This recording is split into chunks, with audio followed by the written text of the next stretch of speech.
धूप से तपती रेत, राजगढ़ का किला दूर से सोने सा चमकता है, पर उसके भीतर कुछ और ही सुलग रहा है। रानियों की वेदना। राजगढ़ पर राज्य करता था महाराज वीर नारायण।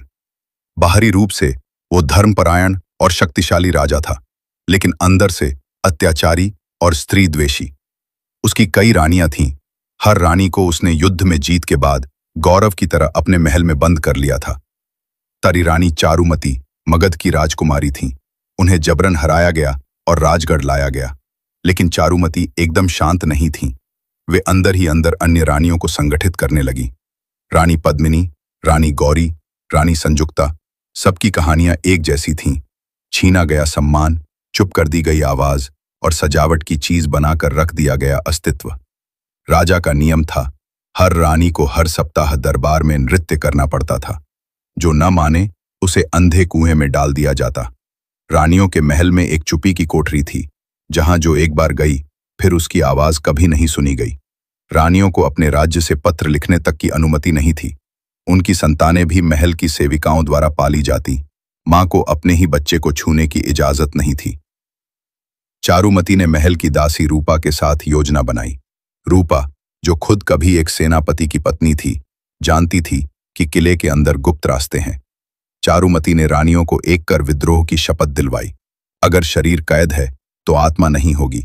अगर हमारी चीखें कोई नहीं सुनता तो उन्हें ज्वाला बनाकर छोड़ेंगे। तरी एक अमावस्या की रात, जब महल में संगीत सभा चल रही थी, रूपा ने गुप्त सुरंग के रास्ते महल के पहरेदारों को बेहोश कर दिया। चारुमती और अन्य रानियों ने अपने श्रृंगार के सामानों को हथियार बनाया। कांच की चूड़ियां, कीलें, चाकू, दीपकों की लौ। महल में आग लग गई। रानियां महल से भाग निकली, लेकिन चारुमती नहीं भागी। वो महल में रुककर राजा का सामना करना चाहती थी। चारुमती ने राजा वीर नारायण के सामने कह दिया, राजा, तुमने हमें सजावट समझा, अब यही सजावट तुम्हारा अंत लिखेगी। राजा ने तलवार तानी, लेकिन चारुमती ने उसे उसी की तलवार से घायल कर दिया। तरी, राजा तो घायल होकर गिर पड़ा, लेकिन अंत में राजा की सेना ने चारुमती को बंदी बना लिया। रानियां जंगल में जा छुपी। बाद में उन्होंने रणवाली देवी मंदिर की स्थापना की, जहां हर वर्ष महिला और वे रक्तवर्ण चूड़ियां पहनकर अपने साहस को याद करती हैं। कहते हैं, रानी चारुमती आज भी उस महल के खंडहर में रात को गूंजती हैं।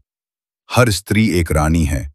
जब तक वो सहती है तब तक बंदी है, पर जब उठती है तो सदी बदल देती है। यह कहानी सिर्फ अतीत की नहीं है, यह हर उस स्त्री की गूंज है जिसे समाज ने मौन कराया, पर समय आने पर उसने इतिहास बना डाला।